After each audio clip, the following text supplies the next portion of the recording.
grand plaisir de partager avec vous nos réflexions sur ce projet d'assiette consolidée commune à l'impôt sur les sociétés. Nous savons, et nous avons trop d'experts dans la salle ce matin pour que je commence à en faire l'analyse maintenant. Nous savons que c'est un projet qui est dans l'air, j'ai envie de dire, depuis longtemps, qui vient et qui revient de façon très forte maintenant, d'où l'importance de réfléchir dessus et de se faire une opinion. L'assiette commune consolidée à l'impôt sur les sociétés, elle a vraiment, et je parle sous le contrôle de nos intervenants, elle a vraiment deux objectifs. Il y a un objectif qui est un objectif de compétitivité des entreprises, de mise en accord, en harmonie, j'ai envie de dire, de la fiscalité des entreprises avec la logique du marché unique. Et ça, c'est une dimension extrêmement importante. Et puis, elle a une deuxième dimension qui est celle de lutte contre une planification fiscale agressive, contre l'optimisation fiscale. Le but de l'étude que nous sortons ce matin, vous en avez un exemplaire papier dans vos dossiers, et bien sûr, cette étude est téléchargeable librement sur le site internet de l'Institut Friedland. Le but de l'étude que nous sortons ce matin, et dont Delphine Sicchiedelo, qui nous parlera dans quelques minutes, est l'auteur, c'est vraiment de servir de guide à cet axis pour essayer de comprendre et puis pour décider. Notre slogan à l'Institut Friedland, c'est « Penser l'économie pour l'action ». Alors on va essayer de penser ensemble pour que les décideurs fassent leur métier de décideurs et que quand cela va venir sur la table des responsables, d'abord politiques, mais également des entreprises, eh bien, les idées soient le plus claires possible. On voit bien que les deux objectifs que j'évoquais sont de nature différente. Donc l'une des questions que l'on va se poser ce matin, c'est de savoir si cet objectif de compétitivité des entreprises et l'objectif de lutte contre l'optimisation fiscale sont incompatibles, et deux, est-ce qu'elles ont une chance d'être atteintes grâce au projet qui est sur la table. Les sujets fiscaux, on le sait, sont souvent passionnels. Ils sont très souvent débattus de façon très âpre. Notre objectif, c'est vraiment de dépassionner les choses, de regarder objectivement et de réfléchir ensemble. Ça, c'est le fil conducteur de tout ce qu'on fait certainement à l'Institut Friedland. Et sur ce sujet, j'ai envie de dire encore plus que les autres. Un très grand merci à tous nos intervenants ce matin, y compris Alain Lamassoure. Et merci, Monsieur Lamassoure, de nous avoir fait l'honneur d'être avec nous. Je donnerai la parole à Monsieur Lamassoure pour qu'il nous donne un peu sa vue des choses et son point de vue avant d'ouvrir le débat avec la salle. Je pense que nous serons tous très heureux de l'entendre intervenir. Sans plus attendre, je vais passer la parole à Delphine Sicchiedelo qui va nous résumer le contenu de l'étude. L'objectif de cet IFLab est l'occasion de débattre des perspectives d'évolution de la fiscalité des entreprises en Europe, notamment avec le projet AXIS, assiette commune consolidée à l'impôt sur les sociétés. Alors juste pour rappeler brièvement de quoi il s'agit, l'assiette commune d'abord, c'est déterminé non plus selon 28, enfin bientôt 27 systèmes fiscaux différents le bénéfice imposable, mais selon un seul mode de calcul harmonisé.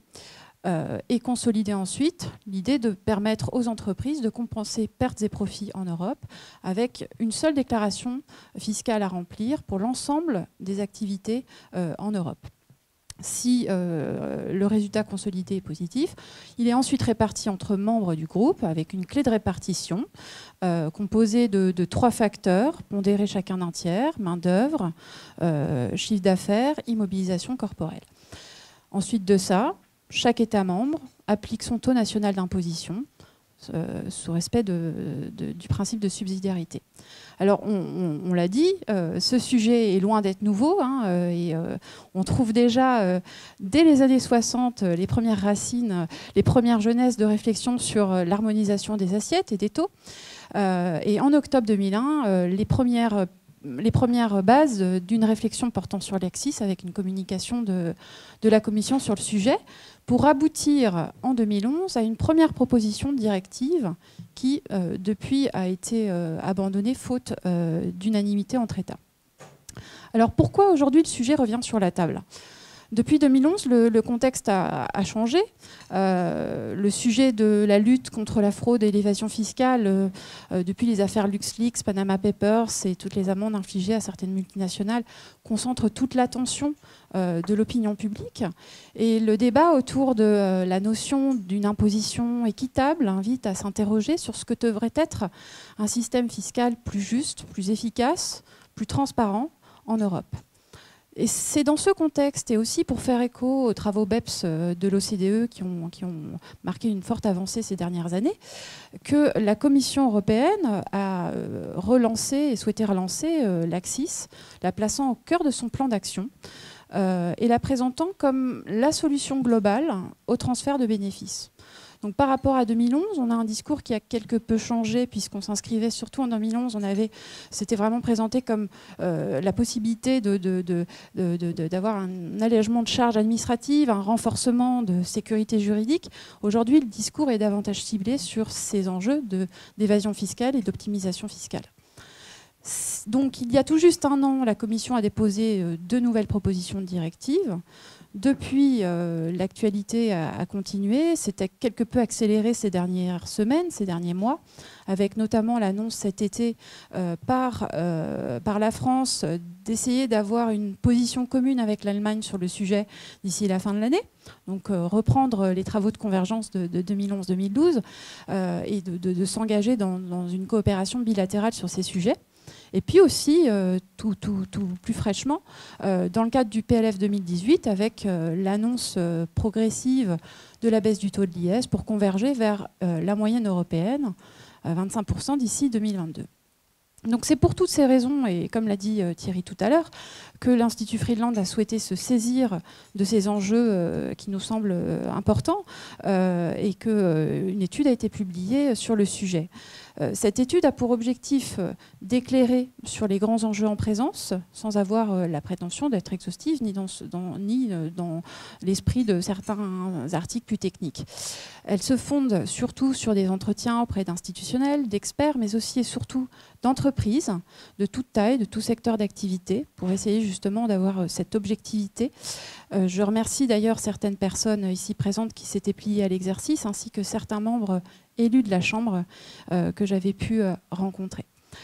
Donc, dans les quelques minutes qui me sont données, j'aimerais dans un premier temps mettre en évidence certains impacts potentiels de l'ACCIS sur les entreprises et dans un second temps, essayer d'identifier les scénarios possibles pour demain. Donc, quels impacts pour les entreprises ? Ce projet comporte de nombreux enjeux dont les impacts sont à nuancer. Que ce soit avec des risques et des opportunités. Donc on a essayé d'identifier cela de la manière la plus objective possible et de prendre en compte différentes situations qui peuvent se présenter pour un groupe. Déjà, il y a a priori l'opportunité de la mise en place d'un logage commun, de pratiques communes, d'outils de reporting qui seraient davantage harmonisés. Avec toutefois la réserve de se dire attention, il ne faudrait pas que cette ACCIS soit une 28e loi. Avec aussi attention à l'articulation entre normes IFRS et règles fiscales qui actuellement n'est pas expressément prévue dans la directive.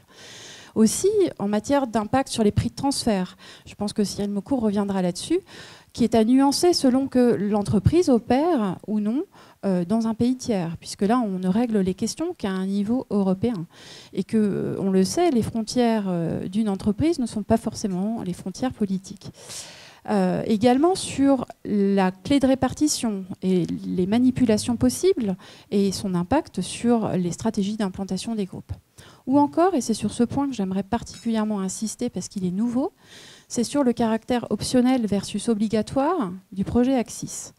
Puisque dans cette mouture 2016, l'une des nouveautés, c'est de dire en 2011, il était optionnel pour toutes les entreprises. Là, on le rendrait obligatoire pour les entreprises qui présentent un chiffre d'affaires d'au moins 750 millions d'euros et reste optionnel pour les autres. Alors, ce seuil-là, l'existence même de ce seuil, qui s'aligne, on le sait, sur celui du CBCR, du reporting pays par pays, et des travaux de transparence sur les obligations de transparence, pose question, et que j'aimerais résumer en 4 points ce matin. Déjà, le premier, c'est que cette frontière créée par ce seuil de 750 millions paraît artificielle par rapport à certaines réalités économiques, puisque finalement, il y a des entreprises intermédiaires, et j'en ai l'exemple type à côté de moi, qui opèrent en Europe comme des multinationales et qui ont un niveau de complexité et d'organisation proche de multinationales. Donc pourquoi finalement les exclure du scope? Deuxièmement, pour celles pour lesquelles le dispositif resterait optionnel, ça veut dire quand elles optent pour 5 ans. Donc une telle durée n'est peut-être pas tout à fait, n'offre peut-être pas une flexibilité suffisante pour des entreprises qui auraient à décider d'orientation stratégique entre-temps et qui finalement pourraient changer certaines stratégies clés dans leur groupe. Enfin, dans certains secteurs d'activité, on a des groupes extrêmement centralisés qui atteignent rapidement le seuil des 750 et en face des concurrents qui sont organisés de manière totalement décentralisée. Et le cas de la grande distribution est assez topique à ce sujet. Autre point, finalement, c'est le seuil créerait des effets de seuil, des problèmes de croissance. Si on se dit finalement j'ai peut-être pas intérêt à rentrer dans l'Axis après avoir fait mes calculs et de rester en dessous pour échapper à ce scope, ça peut créer ce type de dérive. Enfin, ce double système pourrait, en tout cas la question mérite d'être posée, est-il compatible avec le principe constitutionnel d'égalité devant l'impôt et les charges publiques ? Voilà, c'était juste pour illustrer sur un point, parce qu'on peut sur chacun des points s'attarder plus longtemps. Et les impacts, on le voit, sont à nuancer. Alors demain, quelle stratégie pour l'Europe demain? Avec l'Axis, sans l'Axis, au-delà de l'Axis, il y a 4 scénarios qui peuvent être identifiés, même d'autres dont on pourra explorer tout à l'heure. Et ces 4 scénarios peuvent être analysés à la lumière de leurs impacts sur les entreprises, mais aussi à la lumière de la nouvelle stratégie que préconise la Commission sur le sujet, puisque par rapport à 2011, elle a dissocié les deux processus, avec d'abord la possibilité de se mettre d'accord sur l'assiette commune, sur le volet assiette commune, et à un stade ultérieur, dont le stade ultérieur n'est pas précisé, sur la consolidation. Donc une approche en 2 temps, graduelle, pour faire fi des blocages qui avait pu y avoir en 2011. Alors, le premier scénario serait de dire, finalement, c'est un scénario de statu quo, on continue comme ça, avec une concurrence fiscale qui continue, qui se poursuit. Est-ce souhaitable? J'en doute. Est-ce possible? On peut aussi se dire qu'aujourd'hui, il y a une véritable volonté, en tout cas manifestée, de certains États membres de s'atteler à stopper cette concurrence fiscale malsaine. Et il y a une responsabilité des États membres à agir sur ces questions. Deuxième scénario, l'idée qu'on se mette d'accord sur une assiette commune. Donc l'Axis avec un seul C, qu'on appellera l'harmonisation partielle. Est-ce une voie à pousser ? Les impacts sont à nuancer et on le sait, le grand intérêt de l'Axis réside dans la consolidation. Donc ce n'est pas forcément le scénario qui serait le plus favorable, surtout si on s'arrêtait là et qu'on avait donc une assiette commune, sans consolidation, sans guichet unique et sans harmonisation des règles comptables. Là, c'est peut-être pas forcément la voie à souhaiter. Scénario 3 serait celui qu'on a appelé le Graal européen, une assiette commune consolidée, donc avec les 2 C, puisque on le voit là, les impacts seraient quand même plus intéressants avec la consolidation, même si j'aurais une petite réserve, parce que si l'Axis était adopté partiellement par la voie de la coopération renforcée, donc par un groupe de pays, quel impact sur les groupes qui seraient implantés dans des États ayant adhéré à l'Axis et d'autres n'ayant pas adhéré à l'Axis? Des revenus sortiraient donc du périmètre de la consolidation, d'autres rentreraient. Donc là, à nouveau, une série de questions et d'impacts qui nécessitent d'être en tout cas mis en évidence. Un autre risque de dérive mérite d'être souligné, et qui m'a été rapporté par plusieurs entreprises, c'est la situation suivante. Finalement, pour des États dans la zone euro qui ont déjà perdu leur souveraineté monétaire et qui auraient adhéré à l'Axis, donc qui auraient perdu une partie de leur souveraineté fiscale, ne pourrait-il pas être tenté à terme d'agir sur d'autres leviers plus cachés, sur une fiscalité indirecte plus cachée? En tout cas, le risque mérite d'être identifié et pointé du doigt.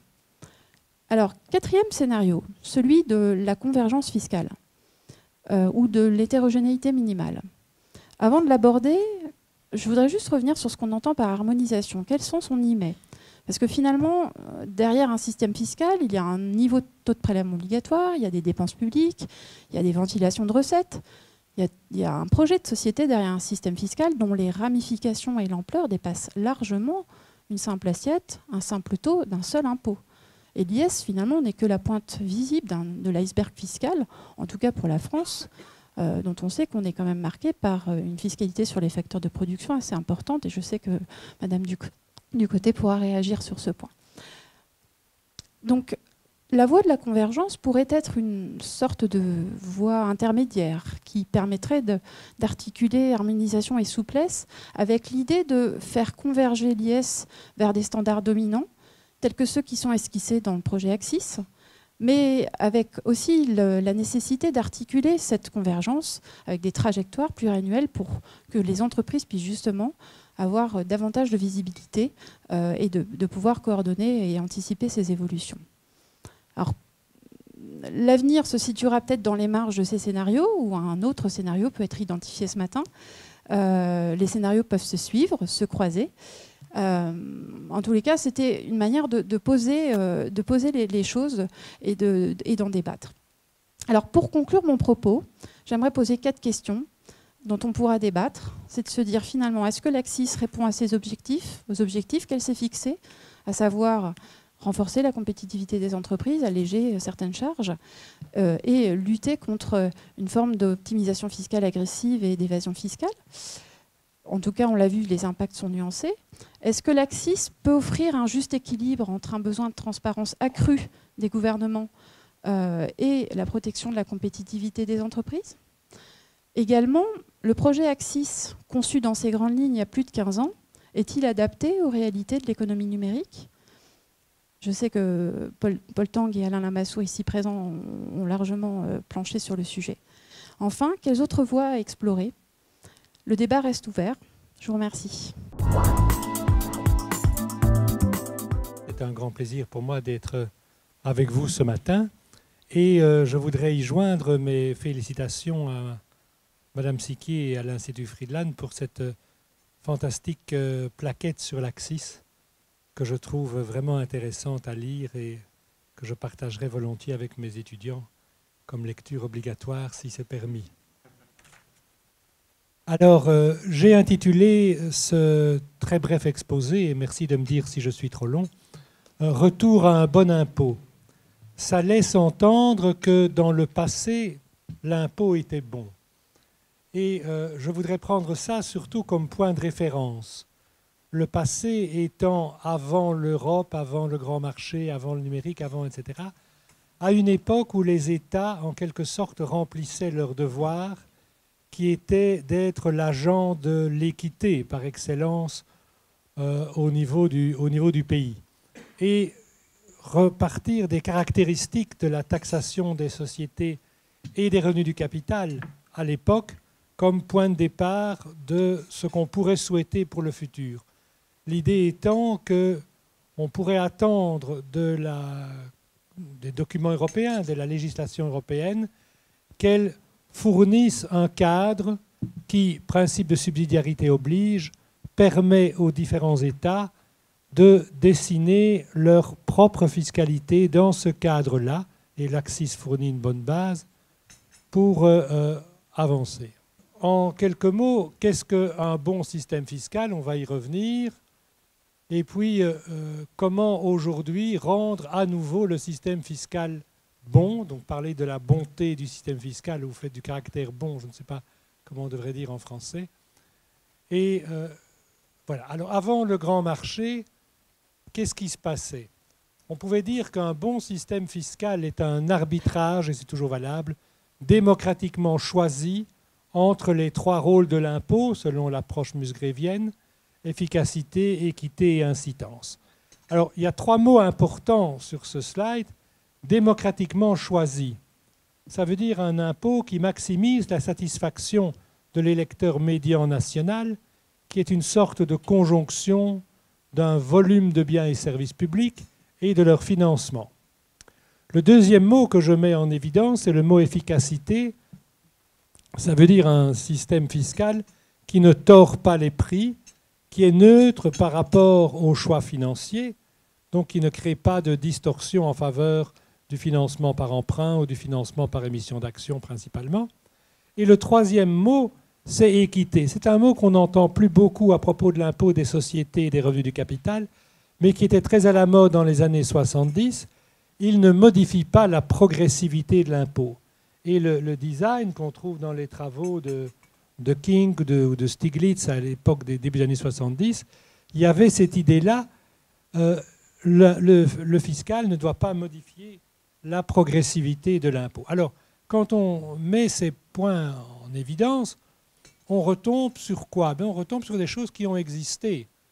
L'imputation complète allemande, l'avoir fiscal français ou italien, qui permettait, je ne dis pas qu'ils y arrivaient, mais qui permettait la réalisation de ces propriétés. Seulement, c'était une époque où les apporteurs étaient essentiellement des personnes physiques résidentes du pays et qui agissaient via une société. La société était vue comme étant le bras institutionnel pour faire des affaires de personnes physiques. L'impôt des sociétés n'était qu'une avance sur l'impôt progressif des personnes, et s'il était prélevé, il était d'ailleurs crédité. J'ajoute qu'on commençait déjà à parler de cash flow, de taxes sur le cash flow, et j'y reviendrai après.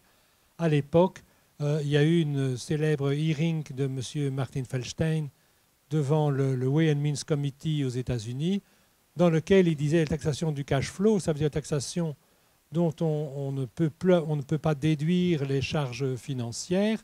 Eh bien, c'est la réforme que les États-Unis devraient faire, mais elles en ont déjà assez fait ces dernières années, donc postposons ça. Mais ça pourrait revenir. Alors, nous ne sommes plus dans ce monde-là, nous sommes dans un monde de transition. Dans cette transition, il y a l'Europe. Les apporteurs sont des résidents, mais aussi des non-résidents. Et, oserais-je le dire, les États se sont mus d'une position, d'une posture de maximisateur de satisfaction collective à celui de marchand de territoire. Deuxième étape de la transition, la globalisation. Les apporteurs sont de plus en plus des sociétés des sociétés et non plus des personnes physiques, résidentes ou non résidentes, mais du même groupe. Et on pourrait dire que les entreprises sont passées d'un rôle de maximisateur de valeur ajoutée réelle à celui de stratège de course aux paper profits. Et je vais essayer d'illustrer cela dans un instant.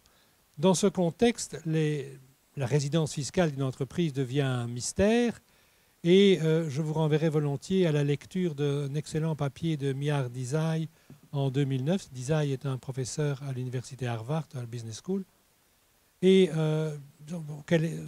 s'interrogeant sur la nationalité des entreprises et la manière de la déterminer. On a l'impression que les entreprises choisissent combien et où elles veulent ou peuvent être imposées. Et le troisième point, c'est le numérique. L'extrême incorporalité des entreprises du numérique exaspère leur mobilité et leur pouvoir face aux États. Alors j'illustre cela par trois petites choses. Premièrement, ce tableau, je trouve, que j'ai trouvé sur le web, est intéressant par les chiffres qu'ils mettent en rouge. Si vous comparez les États-Unis et l'Europe, vous voyez que la société dont il est question dans ce tableau a 35% de ses ventes aux États-Unis, 22% en Europe, mais paye aux États-Unis 85% de son impôt et 4% seulement de ses impôts sur le territoire de l'Union européenne. Alors quel est le mystère qui se cache derrière? On peut imaginer des rulings, des accords préliminaires et des choses de ce genre-là. Deuxièmement, je m'illustre comme naïf. Ceci est inspiré de la stratégie de Google. Alors j'imaginais que Google faisait une prestation dans mon pays. Et dans mon pays, les bénéfices sont taxés à 34%. Mon pays, c'est la Belgique. Et donc, il y a, disons, 100 qui entrent, on paye 34, 100 qui sortent. Il y a une retenue source de 15 parce que ça file vers les États-Unis de 15%. Et donc, finalement, la multinationale a une valeur de 56, la Belgique a 44. Belgique, pays où s'est fait la prestation, et ça c'est le point important, et les États-Unis, dû à leur système fiscal, ont 0. Ça semble un idéal du point de vue de la régulation de la multinationale qui paye dans chacun des États concernés ses impôts. La réalité n'est pas du tout celle-là. La réalité, elle se trouve 2 slides plus loin. Elle est beaucoup plus compliquée. Il n'y a toujours pas de motif pour payer un impôt en Belgique, en sens qu'il n'y a pas de base fixe numérique. Mais la facture est envoyée d'Irlande et non pas de Belgique, ce qui veut dire que l'impôt des sociétés n'est pas de 34% mais de 12,5%. Si ça sortait de l'Irlande vers les États-Unis directement, il y aurait une retenue source de 15% parce que les États-Unis ne font pas partie de l'Union européenne. Donc on va faire un petit détour, on va vers les Pays-Bas. Pas de retenue source entre Irlande 2 et Pays-Bas 1 parce qu'on est à l'intérieur de l'Union européenne. Pas d'impôt aux Pays-Bas parce que ça ne fait que passer. Et pas d'impôt à la sortie des Pays-Bas vers les Bermudes parce que les Pays-Bas n'en mettent pas. Et finalement, ça arrive à un truc hybride que j'ai mis en noir sur brun, Irlande-Bermudes, un truc qui est localisé aux Bermudes mais qui est de droit irlandais. Pour les États-Unis, c'est localisé, c'est de droit irlandais, donc c'est une société irlandaise, c'est-à-dire une société d'un pays coopératif. Tandis que pour les Européens, c'est une société bermudienne, puisqu'elle a son lieu de principale direction là-bas. Ça me semble un bon schéma pour réfléchir, pour dire comment est-ce qu'on pourrait, qu'est-ce qu'on peut faire pour qu'il y ait un rattachement, en quelque sorte, de ce flux à la Belgique dans les circonstances ici, puisque la prestation est faite là-bas. Et ça me semble être une des questions les plus importantes que je soumettrai à la discussion. Remarque, ceci a été fait sans gonfler les choses par des manipulations de prix de transfert. Le prix de transfert, c'est le petit drapeau P étoile. Et vous voyez immédiatement que si on le fait glisser à gauche ou à droite, on augmente le taxé en A ou le taxé en B. Et on peut ainsi optimiser la charge fiscale de l'entreprise via cette manipulation des prix de transfert. Mais je pense que mon voisin en parlera beaucoup plus et plus intelligemment. Et c'est aussi, sans toucher à la structure financière, la petite équation qui est là vous montre qu'en fonction du différentiel de taxation, on va créer des flux de prêts, donc des flux de sous-capitalisation, des choses de ce genre-là, pour jouer sur l'optimisation de la charge fiscale. Ceci pose la question du nexus avec la Belgique, l'Irlande, les Pays-Bas, les Bermudes, etc., de la localisation des ventes hors du groupe, et nous envoie à la question que faire? Comment permettre le retour à un bon impôt? Alors pour moi, le retour à un bon impôt, c'est un retour à la souveraineté budgétaire des États, c'est réguler les activités des multinationales et une série d'autres objectifs, comme par exemple donner aux petites et moyennes entreprises les mêmes chances qu'aux grandes. Alors j'en viens ainsi à Axis. Alors, est-ce que Axis est meilleur que BEPS? C'est un peu la question que je me posais en préparant ces slides. Et voilà quelques points qui iraient dans ce sens-là. Je ne réexplique pas BEPS, vous le savez maintenant. Axis, c'est quoi? Axis, c'est 3 choses. J'en mentionne 2. C'est un code fiscal commun, code fédéral aux États-Unis ou code fédéral au Canada. C'est une consolidation et c'est une formule de répartition. Et mon sentiment, c'est que tout est dans la formule de répartition. Et beaucoup d'éléments de réponse sur ce qu'Axis peut apporter aux entreprises ou peut ne pas apporter aux entreprises est dans la formule de répartition. Ce qu'il faut savoir aussi, avant de commencer, c'est que c'est un projet américain, enfin USA et canadien. C'était le sujet de thèse de doctorat de mon amie Madame Weiner dans les années 70. Et donc, c'est quelque chose qui est assez ancien, qui est appliqué depuis très longtemps, parfois mal, parfois bien, par les États-Unis et par le Canada. Alors, comment ça fonctionne là-bas? Vous avez un code fédéral qui détermine le calcul de l'impôt des sociétés, et puis vous avez une répartition du produit entre, bien sûr, il y a une grande part qui va au fédéral, ce qui est la différence avec ce qu'on connaît ici en Europe, mais le reste est réparti entre les provinces canadiennes ou entre les États américains, et chacun taxe au taux qu'il a envie, qu'il choisit donc démocratiquement. Si le Massachusetts a envie de plus taxer, de pas tellement taxer les sociétés, il le fait. Si la Californie a envie de taxer davantage les sociétés, elle peut le faire. Donc ça c'est bien le point de démocratiquement choisi.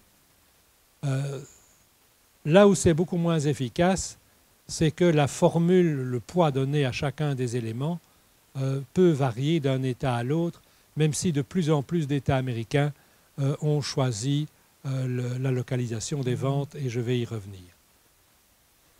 Alors, donc, ce que je vous disais, c'est que Axis renforce ou réduise la concurrence fiscale et donc la capacité respective des États et des entreprises dépend de la formule d'attribution.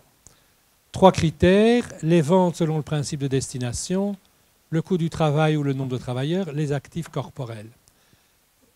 Si vous regardez une équation dans votre vie, regardez celle-là. Vous avez les éléments de la formule.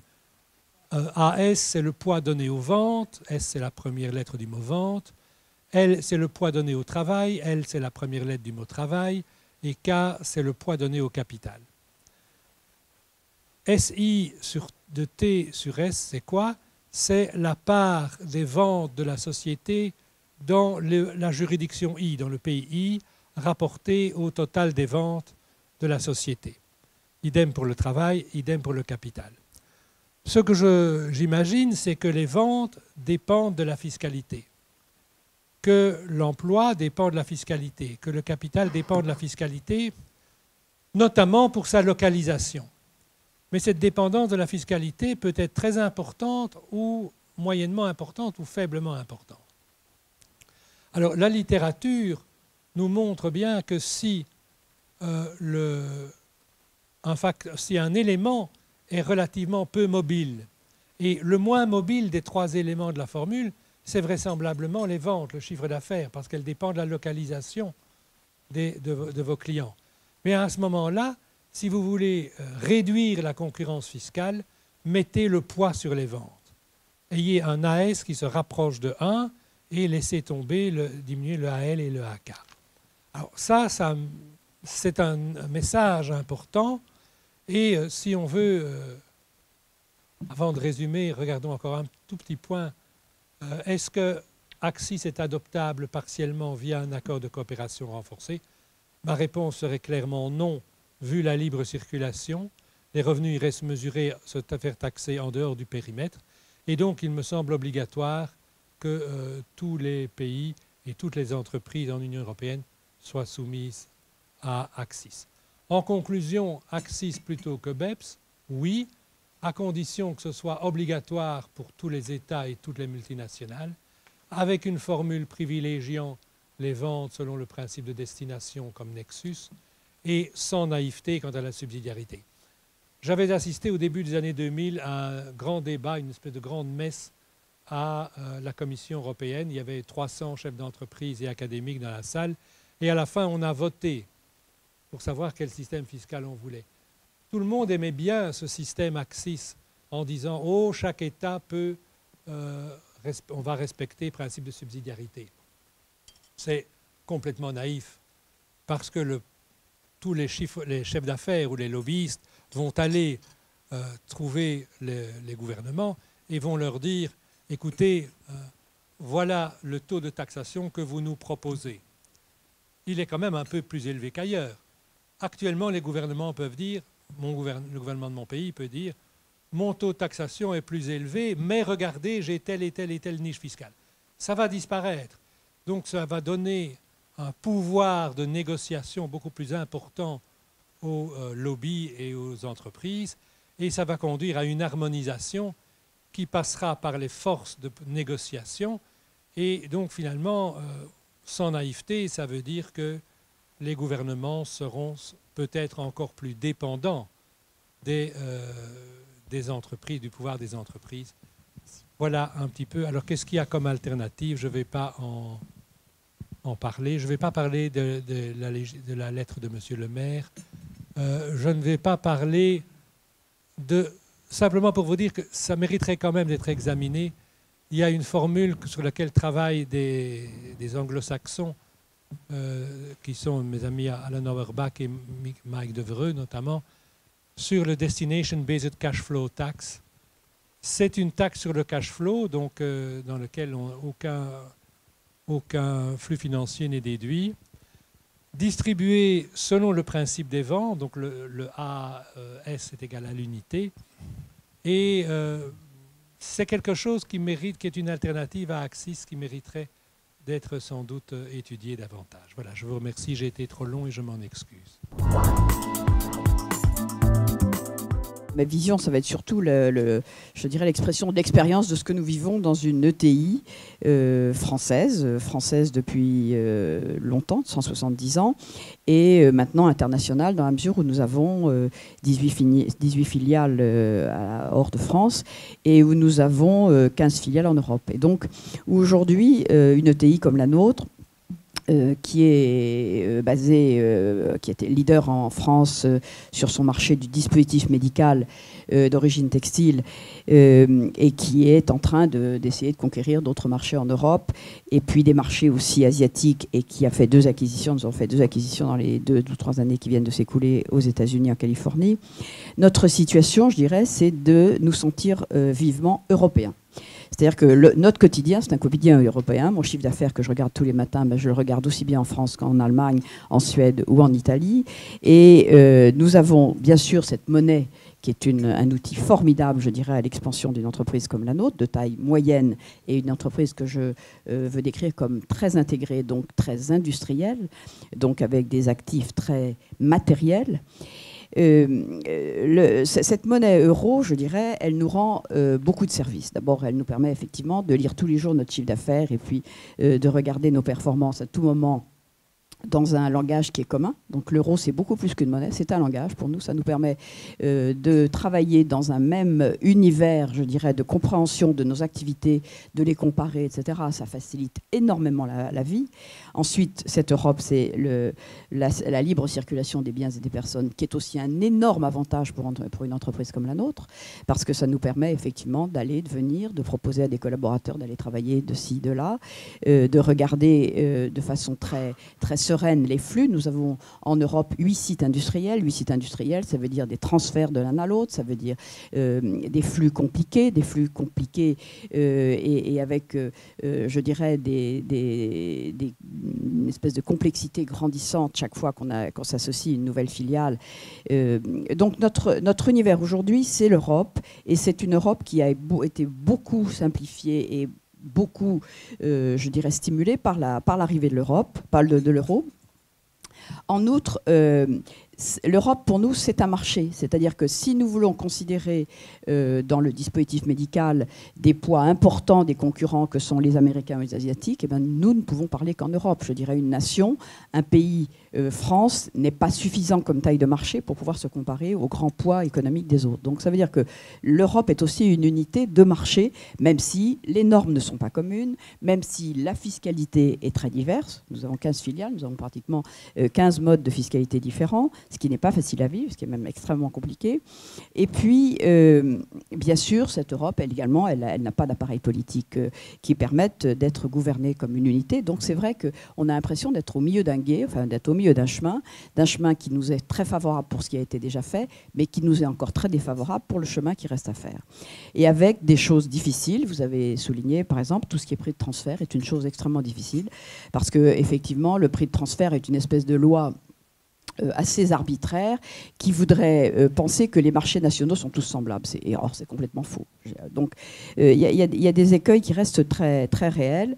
Et cette Europe que nous vivons et à laquelle nous aspirons évidemment encore plus, est un élément qui est tout à fait important dans l'ensemble des ETI qui sont dans l'ensemble presque tout internationalisés. Enfin, ceux qui sont là et qui le vivent le savent bien.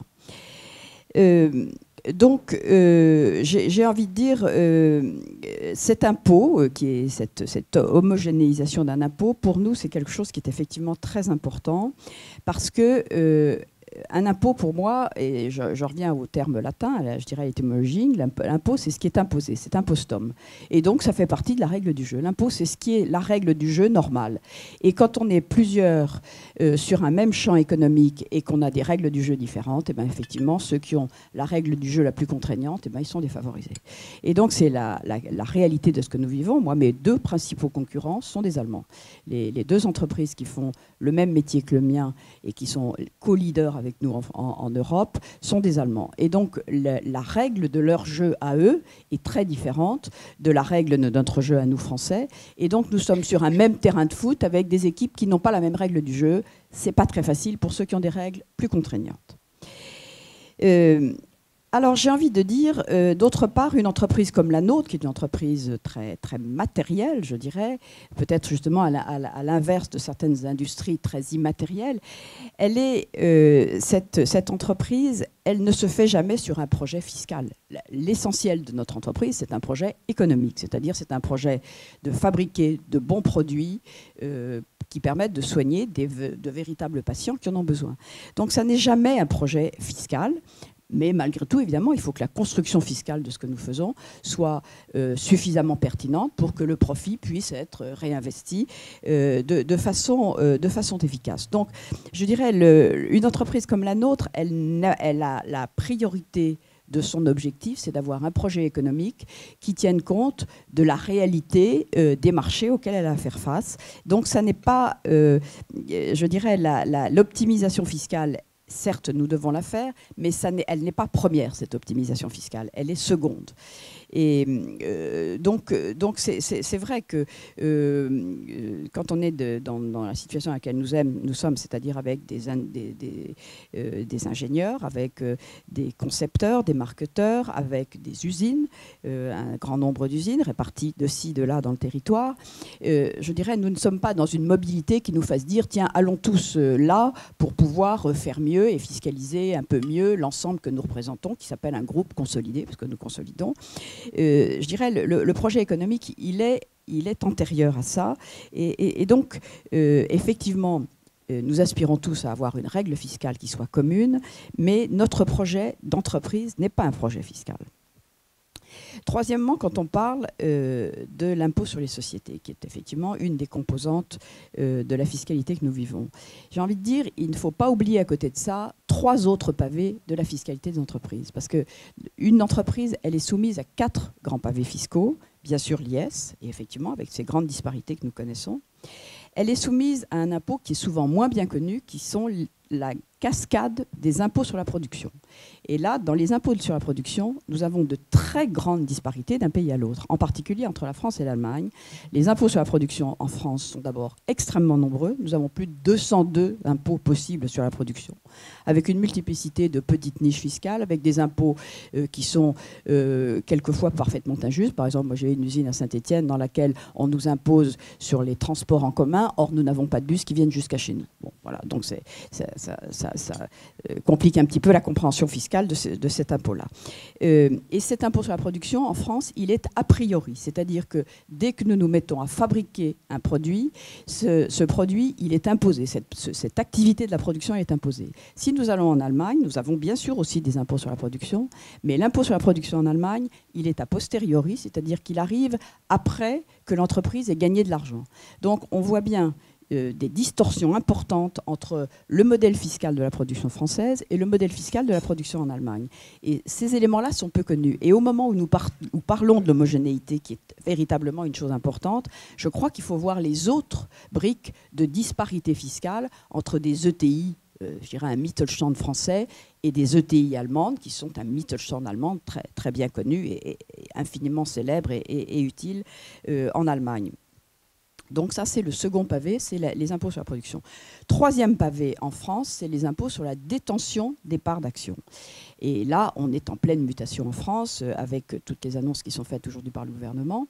Mais cet impôt a été extrêmement lourd, extrêmement dissuasif et extrêmement gelant. Parce qu'on a bien vu que cet impôt sur la détention, qui s'appelle l'ISF, cet impôt sur la détention a conduit à des distorsions, je dirais, dans le flux économique qui ont été considérables. Ce qui veut dire, par exemple, des actionnaires d'entreprises qui étaient si fort fiscalisés que leur seul revenu de dividende était pour payer leur fiscalité. Ce qui est complètement absurde en matière d'affectio societatis et qui dilue l'affectio societatis. Donc, et là, nous vivons en Europe des situations complètement disparates, c'est-à-dire que cet impôt sur la détention des parts des sociétés n'existe pas en Allemagne. Donc on est là aussi dans des disparités, et au moment où on fait ce balayage, je dirais, d'une homogénéité fiscale, je tiens à rappeler ça. Et puis quatrième brique, c'est l'impôt sur la transmission. Et l'impôt sur la transmission qui est également extrêmement différent d'un pays à l'autre, et où nous voyons nous-mêmes, nous en France aujourd'hui, que nous avons un impôt sur la transmission des entreprises, et en particulier des entreprises patrimoniales, dans lesquelles souvent l'ensemble, enfin une majorité d'acteurs actionnaires sont familiaux. Cet impôt sur la transmission est un impôt qui a pratiquement disparu dans toute l'Europe, sauf en France. Et là, on a aussi, alors avec pour l'instant moins de précision, mais on a très, très fortement aujourd'hui la perspective que la loi entreprise que Bruno Le Maire est en train de préparer comportera des éléments qui vont faciliter ceci. Mais je rappelle ces quatre briques parce que c'est notre vécu quotidien, c'est notre vécu de disparité à l'intérieur de l'Europe qui fait que même si nous sommes européens, notre vécu Europe est un vécu qui est très difficile aujourd'hui et qui explique d'ailleurs beaucoup, je dirais, de la disparition d'une part de l'industrie en France, qui explique aussi beaucoup de la désaffection du territoire français comme lieu d'investissement, et qui explique aussi la beaucoup plus petite taille de notre Mittelstand français, 4600 ETI en France contre 12 000 en Allemagne, qui explique donc cette grande différence qui est somme toute très, très nuisible, je dirais, à l'ensemble économique français, parce que aujourd'hui, nous avons moins d'ETI en France qu'en Allemagne, et les ETI françaises sont radicalement plus petites que les ETI allemandes. C'est-à-dire qu'au moment où moi, par exemple, je passe une génération dans mon entreprise et où je dois grosso modo prélever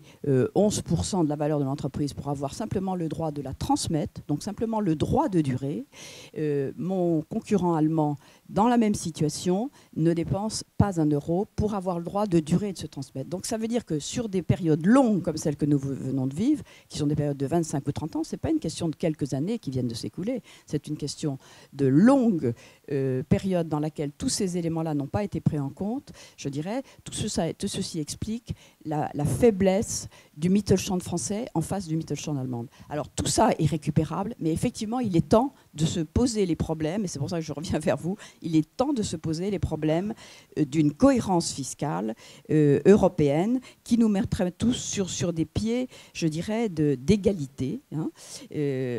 Votre bon impôt, moi ça me paraît un impôt qui soit équitable dans les différentes parties d'un territoire.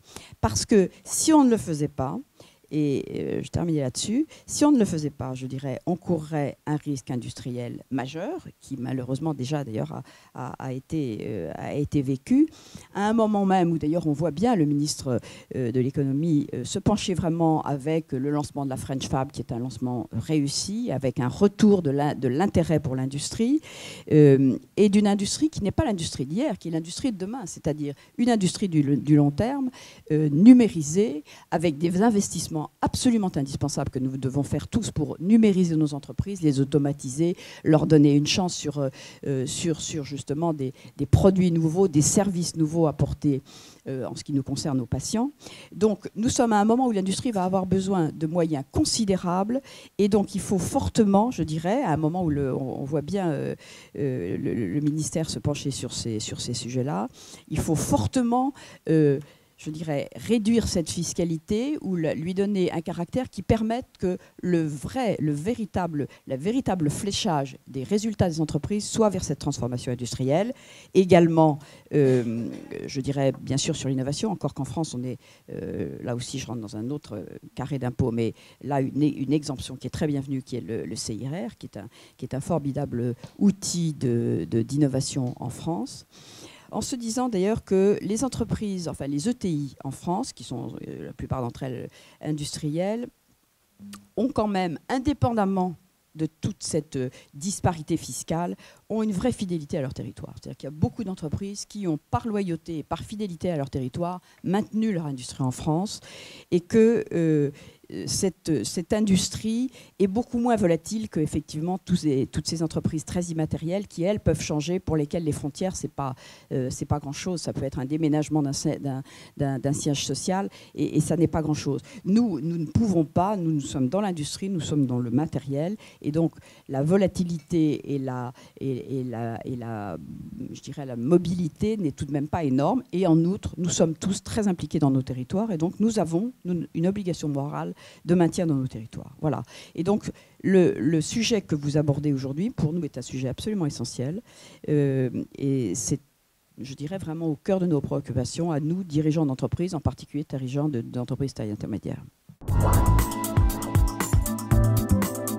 Sans faire d'angélisme, et je comprends bien la logique d'un impôt démocratique, il faut bien se rendre compte qu'effectivement, les entreprises ne votent pas, et les entreprises recherchent à trouver le meilleur positionnement par rapport à leurs concurrents. Donc ça implique différentes choses. Ça implique notamment qu'effectivement, elles vont aller vers des dispositifs légaux présents dans différents États, qui sont tous forts de leur souveraineté fiscale, et vont chercher dans ces pays-là à trouver, quand elles peuvent s'y établir, évidemment, quand elles sont mobiles, la meilleure situation fiscale les concernant. Donc c'est ce qu'on observe effectivement depuis un certain nombre d'années.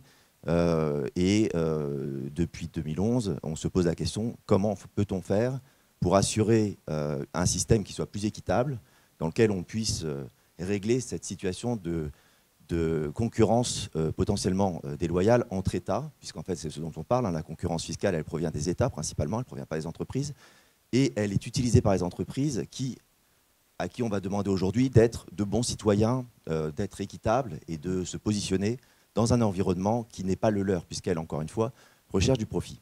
Alors, sur cette base-là, effectivement, qu'est-ce qu'on a envisagé? On a un empilement de règles et de bonnes intentions qui viennent au fur et à mesure pour permettre d'assurer pour les États un flux de revenus le plus régulier possible, leur permettre de se désendetter, leur permettre de réaliser leurs objectifs en tant qu'État. Et puis pour les entreprises, un système dans lequel, finalement, on les laisse systématiquement relativement extérieurs, puisqu'on leur demande d'arbitrer finalement un arbitrage qui est impossible, puisqu'on leur demande de se positionner, puisque les États ne sont pas capables entre eux de se mettre d'accord sur ce que va être un juste impôt.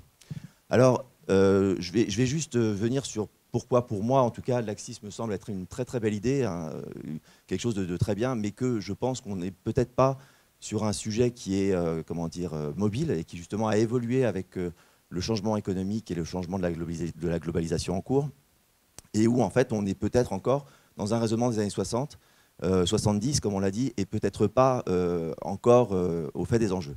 Ce qui d'ailleurs est aussi un peu le cas du projet BEPS, de l'OCDE, puisqu'on parle de l'érosion de la base fiscale imposable, alors qu'elle a déjà eu lieu depuis bien longtemps, et que finalement l'OCDE avec son accord multilatéral signé et en cours de ratification, eh bien, il y a un standard minimum qui est effectivement atteint par beaucoup de pays, mais ce standard minimum n'est pas un standard maximum. Et donc, ce qu'on entend comme étant les grandes avancées du projet BEPS, en fait, se heurte derrière à la volonté des États de renoncer à leur concurrence fiscale et à leur attractivité, ce qui n'est pas naturel pour eux.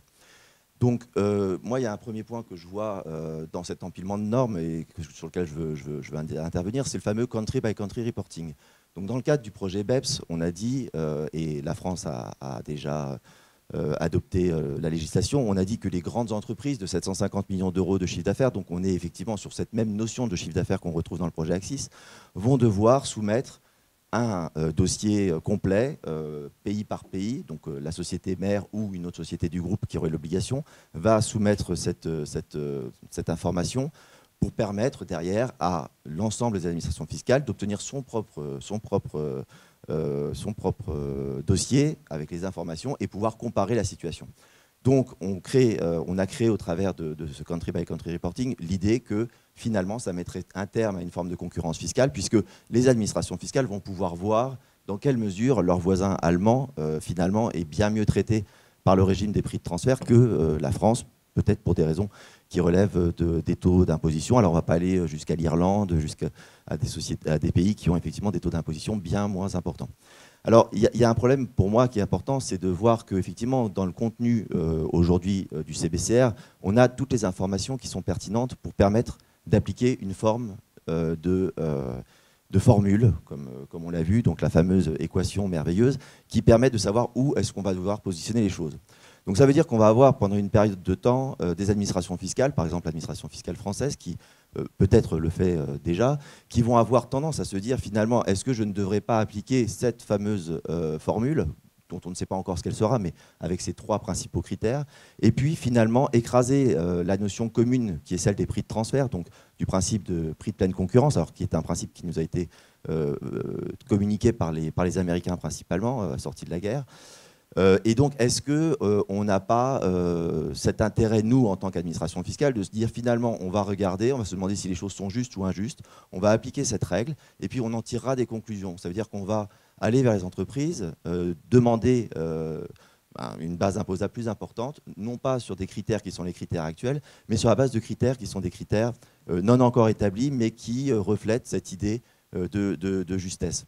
Donc là, ça veut dire qu'on va, pendant en tout cas toute une période potentiellement longue, toute la durée de l'Axis, puis après donc, dans la consolidation, après sur l'application de cette fameuse méthode, si elle est mise en place, on va avoir effectivement peut-être un double jeu, c'est-à-dire une base officielle, légale, l'application des prix de transfert, des règles des traités, et puis de l'autre côté, l'application d'une formule qui en fait n'existe pas.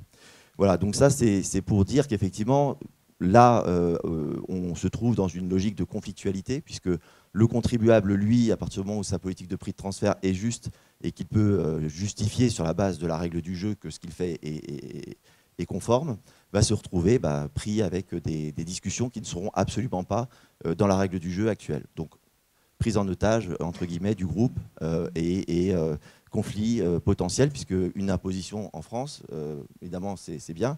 La question, c'est comment est-ce qu'on fait pour régler la double imposition, puisqu'on a une imposition de l'autre côté de la transaction qu'il ne faut pas oublier. Voilà. Donc ça, je pense que c'est un point qui est assez important. Alors, en plus, le CBCR, et donc c'est là où on retrouve cette logique un peu démocratique, où finalement les États, comme ils ne peuvent pas se mettre en accord entre eux sur une base fiscale qui soit juste, vont éventuellement, et donc c'est le projet notamment de la directive européenne, vont demander à ce que le CBCR soit public et donc que toutes les sociétés qui sont implantées dans différents États indiquent aux résidents d'un État, enfin aux citoyens d'un État, ce qu'elles payent effectivement comme fiscalité. Donc là, on se retrouve pour le coup livré en pâture à l'absence complète de règles, puisque finalement, quelle appréciation vont-ils pouvoir porter sur des questions qui sont aussi compliquées? Alors après, il y a un autre point, moi, qui me paraît compliqué aussi, dans la perspective qu'on a, c'est de se dire finalement qui va être dans le cadre de l'Axis, parce que ça on n'en a pas parlé, mais c'est vrai qu'on sait qu'il y a le Graal européen qui sera l'aboutissement ultime. Alors on a vu combien de temps on a mis sur la TVA, donc on se demande combien de temps on mettra sur le Graal ultime, mais on peut se dire que ça risque d'être long. Et avant ce Graal utile, on a donc une position intermédiaire qui serait celle de la consolidation, donc un seul C au fameux Axis, et où là, effectivement, on va se dire qu'on va pouvoir avancer sur une harmonisation de base fiscale.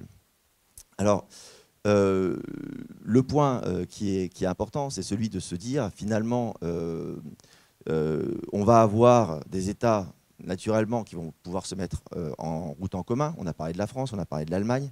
On va parler de tous ceux qui ont à peu près un taux qui sera soit élevé, soit dans la moyenne européenne. Mais par contre, tous les taux qui sont en dehors de la moyenne européenne ne seront pas couverts par l'Axis. Donc ça veut dire que tous les points, comment dire, les trous de notre système fiscal, européen en tout cas, vont rester. Et donc on va avoir d'un côté des pays qui vont se dire, alors qu'ils ont le même taux entre eux et que finalement ils sont harmonisés, et effectivement il n'y a pas d'intérêt à délocaliser ou à positionner les actifs de façon différente.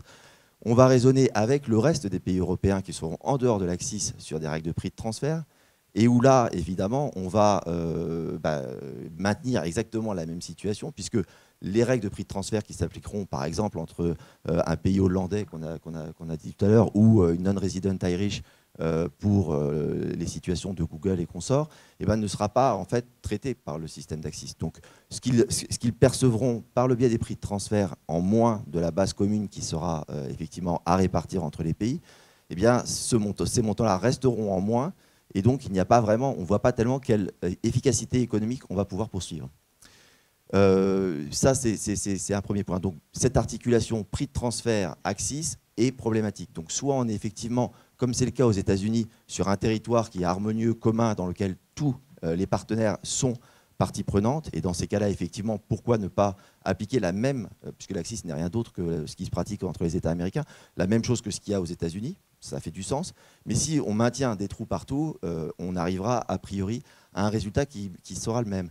On maintiendra le système finalement de délocalisation et de logique négative au plan purement économique pour les États. Pourquoi ? Puisque finalement l'Axis, et c'est la fameuse formule qu'on a regardée, elle parle du capital, donc elle regarde des choses qui sont effectivement matérialisées et localisables, chiffre d'affaires, salariés, capital, et donc sur les bases des discussions qui sont en cours à l'OCDE et sur le CBCR, sur le BEPS, on sait bien qu'aujourd'hui, on va regarder de plus en plus la localisation des incorporels. Or, les incorporels ne sont pas dans le champ des éléments qui sont pris en compte par l'Axis.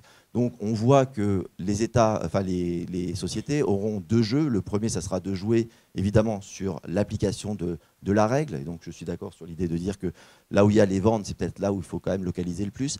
Et puis ensuite, par le jeu des prix de transfert, et donc de se dire que je vais faire créer de la valeur, contribuer des incorporels en dehors de la zone qui est la zone de l'Axis. Et donc ça, c'est un point qui est très important, puisque finalement, on se dit que ça ne risque d'être une très grande tempête dans un verre d'eau.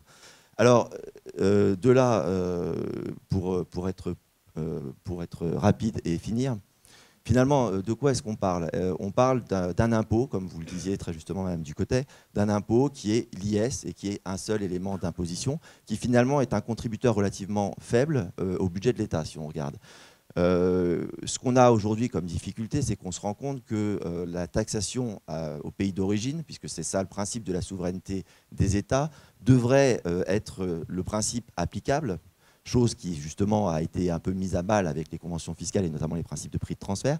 Et donc peut-être qu'un axe de réflexion, d'ailleurs qui correspond à la proposition de la France actuellement sur la TVA, serait de regarder dans quelle mesure la suppression des retenues à la source à l'intérieur de l'Europe est quelque chose qui effectivement est juste et ne crée pas de difficultés, puisque là, effectivement, on taxe des flux de sortie.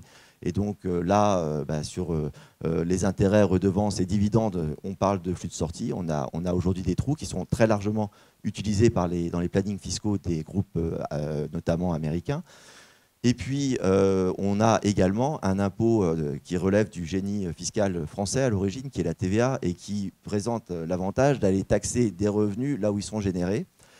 Et alors, aujourd'hui, on a des règles de déduction, etc., donc, qui sont aujourd'hui, dans la façon dont la TVA est construite, un facteur d'évasion fiscale important, mais qui reste quand même un impôt extrêmement efficace et qui, lui, pour le coup, on le voit, est un contributeur important au budget de l'État. Après, il y a un autre point qui, moi, me semble être vraiment nécessaire de considérer, c'est la relation entre les administrations fiscales et les entreprises. Les gouvernements sont élus démocratiquement par les citoyens, on est bien d'accord. Les entreprises, elles, sont des émanations qui ont pour but de développer l'économie. Et donc, c'est vrai que les laisser systématiquement en dehors du débat économique et de la façon dont elles vont pouvoir, en étant des bons contributeurs d'impôts et en acceptant le principe d'un paiement d'un impôt, puisque c'est considéré comme étant juste, comment est-ce qu'elles vont pouvoir être elles-mêmes incluses dans le champ des discussions et dans le champ de la réflexion pour voir comment faire en sorte finalement de ne pas imposer quelque chose qui vienne de l'État et qui soit une pure imposition, mais de créer une fiscalité et un environnement juridique et fiscal qui soit beaucoup plus compétitifs et qui leur permettent de devenir demain des grands groupes internationaux capables d'affronter la concurrence internationale. Si je peux avoir une certaine valeur ajoutée dans ce débat, modeste, c'est de donner le background politique, fixer l'enjeu politique et vous dire comment je vois la réponse à la dernière question que vous avez posée, Delphine. Quel type de scénario, finalement? Première remarque sur l'historique. C'est un domaine dans lequel l'Europe a reculé. Il y a exactement 20 ans, à l'époque j'étais ministre du budget, nous préparions l'entrée dans l'euro.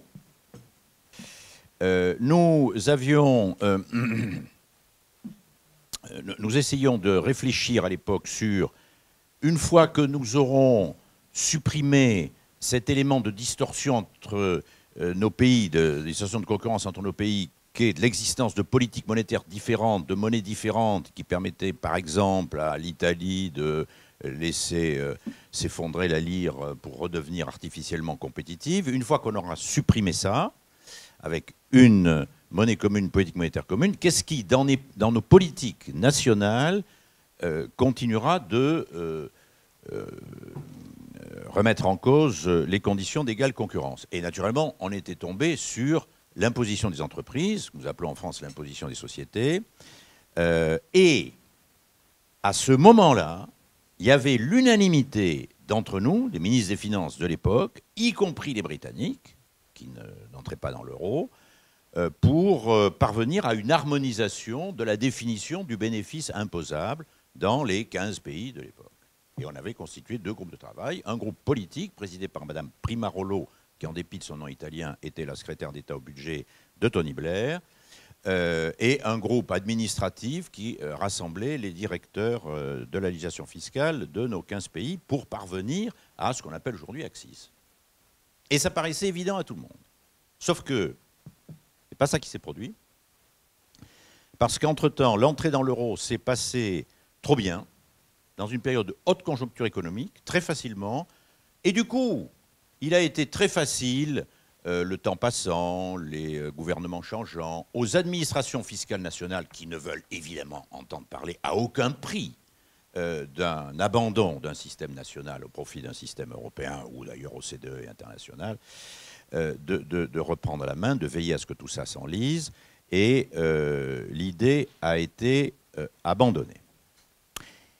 Et on a reculé en ce sens que chaque État restant libre d'établir sa règle fiscale comme il le voulait, on est entré dans un système qui est formidablement pervers, à la faveur en plus, ça a été très bien expliqué par les intervenants, de la digitalisation de l'économie, de la dématérialisation d'une grande partie de la production. Les États se sont lancés dans une concurrence pernicieuse pour attirer à eux, garder à eux ou attirer à eux les entreprises des pays voisins. Et donc se sont lancés dans un système que je n'hésite pas à qualifier de mafieux entre États. On vole la matière fiscale du pays voisin. Impunément jusqu'à une période récente. Et c'est la raison pour laquelle on a pu véritablement lancer un processus politique pour mettre fin à cette situation scandaleuse, ou au moins pour en limiter les effets, uniquement à l'occasion de la crise financière. Et là, on a eu les premières initiatives, orientations politiques du G20 et les premiers travaux de l'OCDE, il y a déjà près de 10 ans. Et puis surtout, vous l'avez dit, madame, des scandales LuxLeaks qui font que ce sujet, l'imposition d'entreprise qui au départ paraissait très technique et réservé à un certain nombre de spécialistes dont les plus éminents sont ici, est devenu du jour au lendemain un sujet compréhensible par monsieur tout le monde. Moi, je paie des impôts. Je suis une petite ou une entreprise ou une ETI, je paie mes impôts IS en France. Je suis un contribuable individuel, je paie mon IRPP en France. Sauf que je constate que Google, que Apple, mais aussi un certain nombre de multinationales européennes, y compris françaises, se débrouillent pour jouer des différences des systèmes fiscaux dans le monde, y compris en Europe, ou dans le cadre d'un face-à-face avec un micro-État européen, dans une position de force qui me permet d'échapper à la quasi-totalité de l'impôt. Ça, c'est insupportable, c'est inacceptable, ça ne sera plus accepté.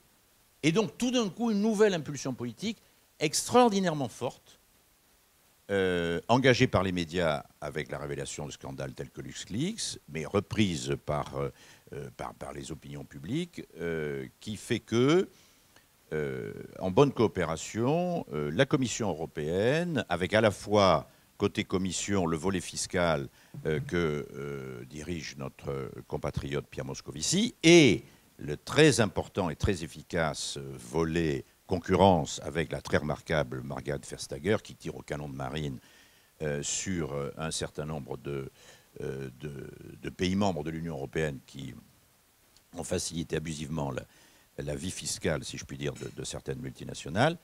Le Parlement européen, qui a constitué une commission d'enquête que j'ai eu l'honneur de présider, qui maintenant va donner son avis, et effectivement je suis un des deux co-rapporteurs au projet Axis, et l'OCDE, où notre compatriote Pascal Saint-Amand fait un excellent travail, même si, sur certains sujets, nous ne sommes pas tout à fait d'accord.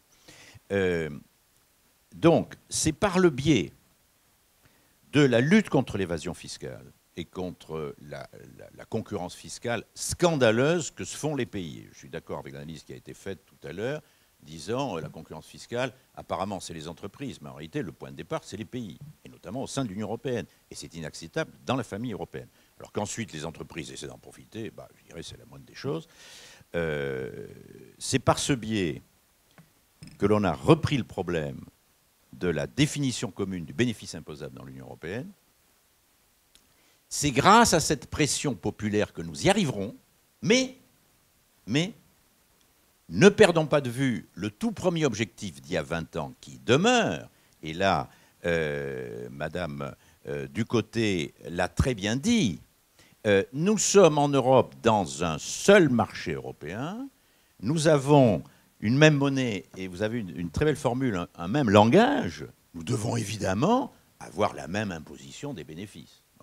Alors la France y rajoute des impôts sur la production dans des conditions qui sont absurdes, mais qui ne dépendent que de nous. Mais à tout le moins, nous devons être capables de définir de la même manière le bénéfice imposable. Et donc, contrairement à ce que disent certains de mes collègues au Parlement européen ou certains États membres, l'harmonisation est un but en soi. On harmonise pour le plaisir d'harmoniser, parce qu'on est dans le grand marché européen. Et que c'est absurde d'avoir 28, bon, on sera maintenant 27 systèmes fiscaux différents sur des sujets tels que l'imposition à la consommation. L'harmonisation est faite avec la TVA, avec toutes les imperfections qu'il faut corriger, et l'imposition des bénéfices. Petite remarque incidente, je pulvérise l'argument en vertu duquel le principe de subsidiarité consisterait à respecter la souveraineté fiscale des États membres. C'est le contraire. La subsidiarité, ça consiste à dire il faut, entre Européens, qu'on traite au niveau de l'Union les sujets qui, par leur importance ou par leur dimension, relèvent de la compétence de l'Union parce qu'on est plus efficace au niveau européen qu'au niveau national. Et s'il y a un sujet sur lequel on est plus efficace on n'est plus relevant. Au niveau européen qu'au niveau national, c'est bien la fiscalité, au moins des entreprises multinationales. J'ai eu un face-à-face un peu dur la semaine dernière dans le cadre d'une conférence interparlementaire consacrée à ce sujet.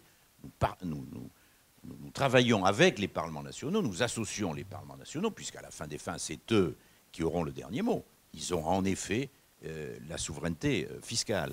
Mais ça ne veut pas dire qu'ils sont les plus efficaces et les plus compétents pour traiter ces problèmes tout seuls. Bien au contraire. Et donc j'ai eu un face-à-face un petit peu dur en lui disant, bon, vous interprétez la subsidiarité comme, ben, moi, dans mon micro-État, je dois rester maître de la fiscalité à laquelle je soumets les entreprises qui, d'une manière ou d'une autre, peuvent être imposées chez moi. Et ma réponse consiste à dire, est-ce que vous croyez que vous êtes souverain lorsque vous négociez avec une multinationale dont le chiffre d'affaires, dont la valeur en bourse et même dont le bénéfice mondial est 10 fois supérieur à votre PIB? Ben, la réponse est évidemment non.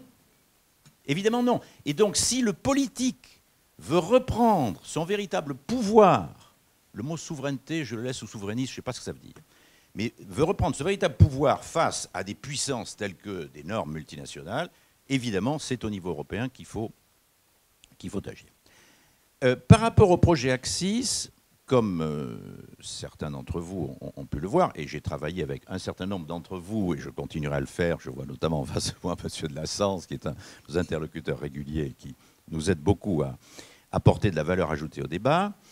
Donc vous savez que, s'agissant de matière fiscale, les décisions de l'Union européenne ne peuvent être prises qu'à l'unanimité des États membres, donc des ministres des Finances, avec, dans certains pays, la nécessité d'avoir une forme de ratification derrière. Donc c'est comme si on négociait en réalité un nouveau traité, et que le Parlement européen n'est amené qu'à donner une opinion, un avis. Cet avis, d'ailleurs, les ministres peuvent s'en passer. Cela dit, comme grâce à LuxLeaks, le sujet est maintenant sur la place publique, l'avis du Parlement européen peut compter, et peut compter même de manière non négligeable dans le débat. Et de ce point de vue, j'ai souhaité apporter quatre idées complémentaires qui juridiquement ne sont pas des amendements, mais qui reviennent un petit peu à ça. Premièrement, et je crois que là-dessus tout le monde sera d'accord, une réforme de cette ampleur n'a de sens que si on arrive tout de suite à la consolidation. Hein, c'est Axis ou CCCTB avec les 3 C. C'est consolider. Si on ne consolide pas, on a toute la complication administrative et on n'a pas l'avantage de la simplicité que représente la consolidation. Donc nous sommes d'accord avec mon co-rapporteur pour dire on applique dès le premier jour les 2 textes que Moscovici a séparés en 2 pour des raisons de tactique vis-à-vis du Conseil ECOFIN. Deuxièmement, alors là, ça décoiffe un peu au sein du Parlement européen et ça va décoiffer au sein du Conseil des ministres. Je propose, mais je crois que c'est cohérent avec ce qui a été dit aussi par nos intervenants, que ça s'applique dès le premier jour. Alors le premier jour, ce n'est pas forcément demain. Une réforme très importante, il faudra prendre son temps, mais que dès le premier jour, elle s'applique à toutes les entreprises. Le seuil de 750 millions est absurde. Personne n'est capable de dire quelle est son origine. Probablement, il y a eu un jour une négociation de marchand de tapis entre ceux qui étaient pour 1 milliard et ceux qui étaient pour 500 millions, et donc paf. Non mais c'est sûrement ça. Hein. Enfin, les historiens ou les économistes nous le diront. Ça ne rime à rien, et ça a été très bien dit, ça faussera la concurrence entre les entreprises. Ça posera des problèmes, notamment pour les ETI ou les entreprises de taille intermédiaire qui vont passer du temps et donc de l'argent à se demander est-ce que j'ai intérêt à opter pour le régime européen ou est-ce que je garde le régime. Et ça me rappelle une histoire qu'en France, chers professeurs, on qualifie d'histoire belge. Mais qu'en Belgique, on raconterait en disant En Wallonie, c'est une histoire flamande, en Flandre, c'est une histoire wallonne, ou bien c'est une histoire française. Voilà, le gouvernement a décidé de changer le côté de la conduite. Au lieu de conduire à droite, on va conduire à gauche, parce que finalement, les Anglais se débrouillent mieux, ils ont moins d'accidents. Hein. Et on va d'abord commencer par les camions. Voilà. Mais c'est un petit peu la même chose. Bon. Pourquoi commencer par les grandes entreprises en laissant une option aux autres? Moi, j'ai un raisonnement de paysan qui consiste à dire de deux choses l'une. Ou bien cette réforme est un progrès, et à ce moment-là, pourquoi en priver les petites entreprises, ou les obliger à faire des calculs, évidemment recourir à d'excellents avocats fiscalistes, mais enfin bon, pour savoir quel est leur intérêt, ou bien cette réforme, finalement, c'est un truc extrêmement compliqué, et pourquoi handicaper nos multinationales par rapport aux américaines, aux japonaises ou aux chinoises, avec ce truc. Donc, nous y croyons, donc, notre volonté politique est de l'appliquer à toutes les entreprises, et au passage, mine de rien, parce qu'il faut aussi penser à eux, je ne sais pas s'il y en a dans la salle, on simplifiera la vie des administrations fiscales. Quand même, ces sujets sont extraordinairement complexes, et si on dit aux administrations fiscales, écoutez, voilà, il faut vous préparer sur 2, 3, 4 ans, parce qu'on va avoir une réforme majeure de notre impôt sur les sociétés. Mais c'est une réforme, une fois qu'elle est faite, elle s'appliquera en une fois à toutes les entreprises. Il y aura un seul système appliqué, non seulement un seul système appliqué en France, mais un seul système appliqué dans toute l'Union européenne. Je crois que c'est une amélioration utile. Troisième amendement important, essayer à l'occasion de cette réforme de prendre en compte le problème de l'économie numérique. C'est effectivement une lacune très étrange, très étonnante, à la limite suspecte. Des propositions de l'OCDE dans le BEPS Action Plan, comme des propositions d'Axis de la Commission européenne, le numérique n'est quasiment pas évoqué. Or, c'est évidemment une des dimensions majeures de l'économie contemporaine et notamment le problème des plateformes numériques. Alors, le problème du numérique, c'est que il y a d'innombrables business models différents et qu'il en est NAIT tous les jours. Et nous ne pouvons pas prévoir aujourd'hui quels seront les principaux modèles économiques du numérique dans les mois qui viennent ou dans les années qui viennent. Par contre, on ne peut pas ne pas attaquer ce problème. Je ne suis pas un spécialiste, ni du numérique, ni de la fiscalité. Je n'ai pas autour de moi, au Parlement européen, l'expertise suffisante. Je crains d'ailleurs que cette expertise fasse défaut aussi, moins que pour moi, mais tout de même, à la Commission européenne. Je crois qu'il y a une vraie expertise à l'OCDE. Il y a un petit problème d'expertise à la Commission européenne. Donc, j'ai fait des propositions qui sont, comme on dirait en Belgique, qui correspondent à un texte martyr. C'est-à-dire, je propose quelque chose qui est peut-être complètement stupide. Je me rends compte que ça ne l'est pas complètement, d'ailleurs. Mais enfin, qui est là pour obliger à ouvrir le débat, dans l'espoir que du débat jaillira une solution meilleure que celle qui est proposée, mais qui en tout cas permettra de commencer à poser et à traiter le problème fiscal qui se pose à nous avec l'émergence de l'économie numérique. Et donc, comme vous l'avez compris, la proposition faite consiste à dire il faut compléter le critère aujourd'hui unique qui fait qu'une entreprise est imposée dans ce qu'on appelle une juridiction fiscale, dans un État, qui est l'existence d'un établissement permanent physique ou d'un mandataire, par un critère complémentaire qui est, alors qu'on peut appeler un établissement numérique, enfin, l'existence d'une activité numérique. Cette activité numérique étant définie comme la collecte et ou l'exploitation de données personnelles dans l'État en question. Ce que j'ai compris de tout ce que j'ai entendu et lu sur le numérique, c'est que la seule chose qu'aujourd'hui on ne peut pas délocaliser, ce sont les données personnelles.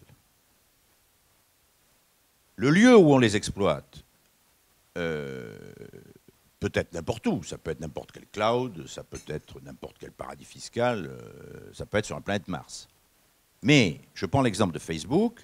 Facebook a 30 millions d'abonnés en France, je suis l'un des abonnés de Facebook. On peut traiter mes données personnelles n'importe où, dans n'importe quel cloud, mais on ne peut pas faire que mon adresse, d'ailleurs près d'ici, Paris 17e arrondissement, soit en France. Et aujourd'hui, Facebook paie 0 impôt en France, pour 30 millions d'abonnés. Et au passage, le critère des ventes, c'est sans doute le moins mauvais, mais il est parfaitement délocalisable. Parce que les ventes de Facebook, ce n'est pas en France. Ça peut être les acteurs français, mais qui sont délocalisés ailleurs.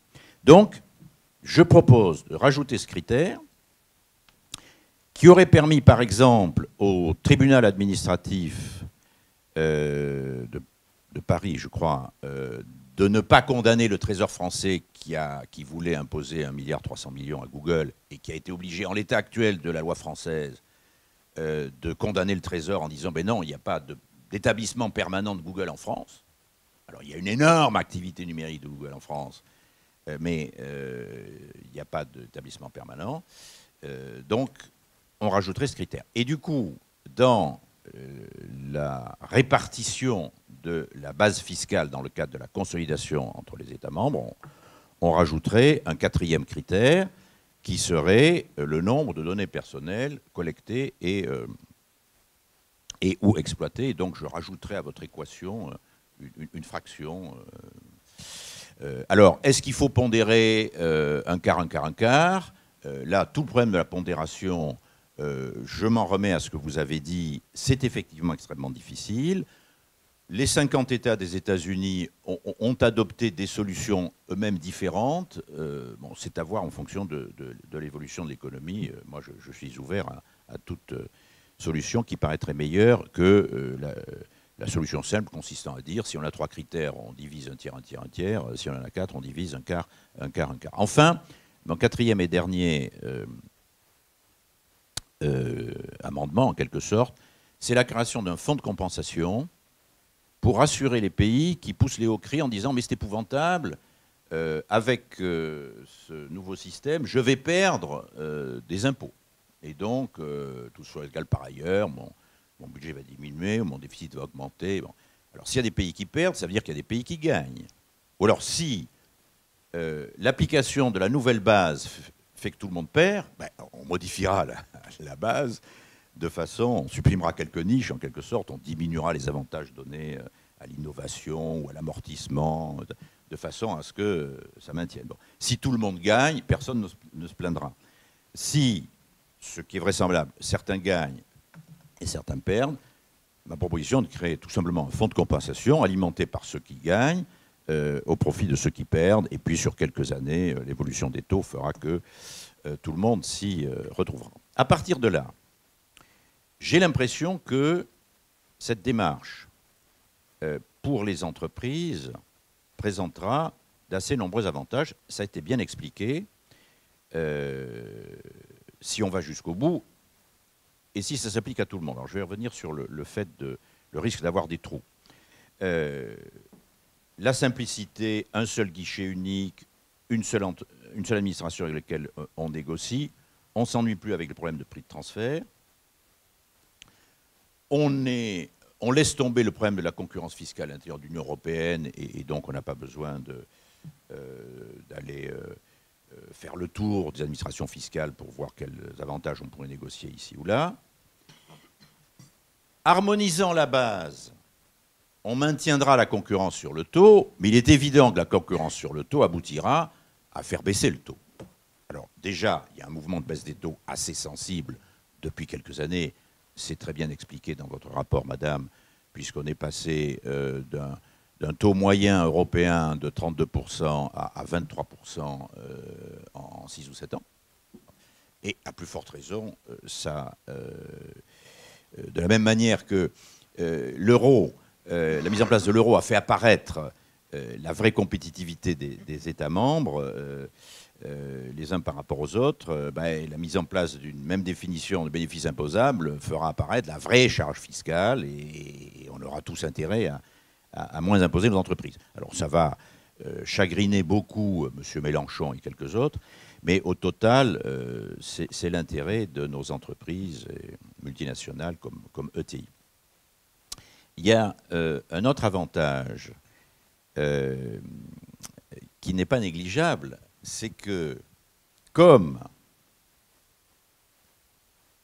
toute décision en ce domaine au niveau européen relève de l'unanimité, nous avons donc besoin de l'unanimité pour mettre en place le système.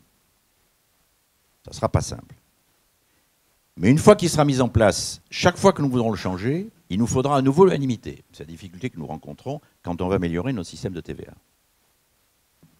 Avantage pour les entreprises, la stabilité juridique, stabilité du système fiscal. On ne pourra pas le changer. Alors que chaque année, l'imagination additionnée de Bercy et des députés des commissions des finances aboutit à changer les niches, etc., etc. Donc ça donne plus de stabilité. Quels sont, alors, le risque de trou, le risque que certains pays jouent le rôle de free rider. Tant que l'opinion publique n'est pas informée, le risque est évidemment majeur et on n'avance pas. À partir du moment où l'opinion publique est informée, le risque est beaucoup plus faible. Je fais le pari qu'aucun État européen parmi les 27, et que même le 28e qui nous quitte, vis-à-vis de l'opinion publique internationale et de sa propre opinion publique, prendra le risque d'apparaître comme quelqu'un qui contribue à l'évasion fiscale et à alléger la charge fiscale des méchantes multinationales, et notamment des méchantes multinationales américaines. Ce n'est pas possible. Je remarque que dans la conférence interparlementaire que nous avons donc tenue la semaine dernière, les pays qui ont, enfin les représentants, les députés nationaux des pays qui ont osé s'attaquer au fondement de la proposition Axis, c'est Chypre, c'est Malte, c'est l'Irlande. J'ai eu une réponse très dure envers l'Irlandais et je lui dis que j'étais prêt à venir à Dublin pour dire publiquement devant l'opinion publique irlandaise, le Parlement irlandais, l'opinion publique irlandaise, ce que j'avais dit à Bruxelles. Il m'a invité, nous allons y aller dans un mois. Je ne crains pas le résultat final. En aparté, chacun convient que si, ce qui est le cas aujourd'hui, il y a un accord politique fort entre les grands pays européens. Il y a déjà un accord sur Axis depuis déjà 2 ans, avant même qu'il y ait un changement de président et de gouvernement en France. Entre la France, l'Allemagne, l'Italie et l'Espagne. Les 3 pays du Benelux qui ont beaucoup fauté, moins la Belgique que les autres, mais jusqu'à LuxLeaks, ont beaucoup à se faire pardonner et donc ne feront aucune objection. Les Irlandais continuent d'être vocaux, mais ils ont tellement besoin de nous, les malheureux, notamment pour la négociation du Brexit et pour le statut particulier dont aura besoin l'Irlande du Nord, qu'ils ne pourront pas se permettre de mettre leur veto ou de dire non, moi j'y vais pas, faites-le sans moi je veux rester un paradis fiscal permettant à M. Tim Cook de ne pas payer d'impôts pour les 70% de son bénéfice mondial qui sont réalisés en dehors du territoire américain. Parce que dans votre excellent tableau, je crois que c'est monsieur le professeur qui avait montré le tableau sur la fiscalisation d'Apple, Apple, si je me souviens bien, fait 22% de son bénéfice mondial en Europe, mais en fait centralise en Irlande la totalité de ses résultats mondiaux hors Union européenne. Et Tim Cook a expliqué ça admirablement dans son audition devant le Sénat des États-Unis, et son vice-président l'a expliqué dans l'audition que j'avais organisée à la commission dite taxe de l'Union européenne. Donc l'Irlande ne sera pas en mesure, et donc je crois que sincèrement, ou bien on n'y arrive pas, ou bien on y arrive, et on y arrivera plutôt à 27 qu'à quelques-uns. Je termine en vous disant quels sont pour moi les vrais problèmes que nous n'avons pas encore abordés et qui me soucient le plus, sur lesquels il faut que nous travaillions le plus. Premièrement, ça a été évoqué par plusieurs intervenants, quelle est la fiscalité adaptée à l'économie du XXIe siècle? De l'économie monde, de l'économie globale. Je suis persuadé que nous aurions à concevoir, à partir de zéro, une fiscalité adaptée à l'économie du XXe siècle, on ne créerait pas d'impôt sur les sociétés. Il n'y en aurait pas du tout. Pour moi, c'est une survivance du premier âge industriel. Et je suis frappé de voir que quand je compare notre impôt sur les sociétés, dont les bases ont été conçues au lendemain de la Deuxième Guerre mondiale, en fait, hein, ou notre impôt sur le revenu, dont les bases ont été conçues en 1913, en France, avec le système estonien. Donc nous allons souvent en Estonie en ce moment, parce que présidence estonienne, et parce que l'Estonie est quand même le pays à l'avant-garde mondiale de l'économie digitale. Ben, le système estonien, il est tout à fait adapté à l'économie du XXe siècle. Et les Estoniens, d'ailleurs, nous disent, bon, si les Français et les Allemands veulent faire Axis, ben on fera Axis, nous n'allons pas nous opposer à Axis. Par contre, notre système est beaucoup plus simple que le système Axis, et beaucoup plus moderne. Et là, je suis heureux que monsieur le professeur nous fasse bénéficier de ses travaux et de ses lumières, mais je dirais que je suis encore, en tant que responsable politique, en attente d'une véritable analyse de fond des conséquences des transformations économiques au XXIe siècle pour en déduire quel est le système fiscal raisonnable pour les 30 ans ou 40 ans à venir. Parce que nous sommes entrés dans une situation dans laquelle tous nos pays, à l'intérieur de l'Union comme à l'extérieur de l'Union, ont tendance à alléger l'imposition sur tout ce qui est mobile et donc à écraser d'impôts tout ce qui n'est pas mobile.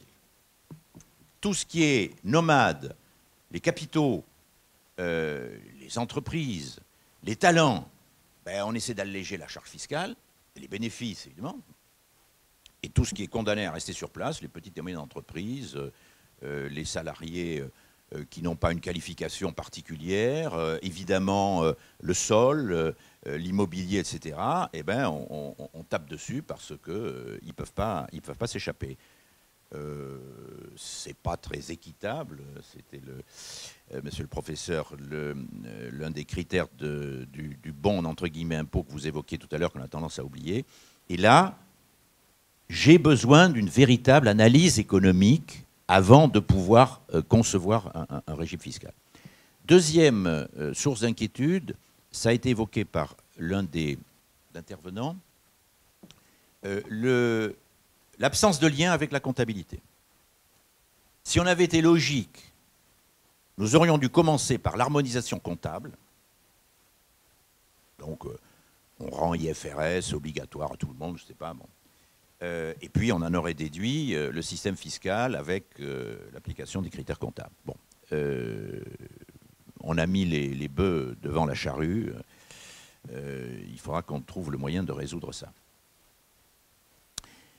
Troisième difficulté, et je termine là-dessus, ça c'est un problème absolument redoutable, personne n'en parle.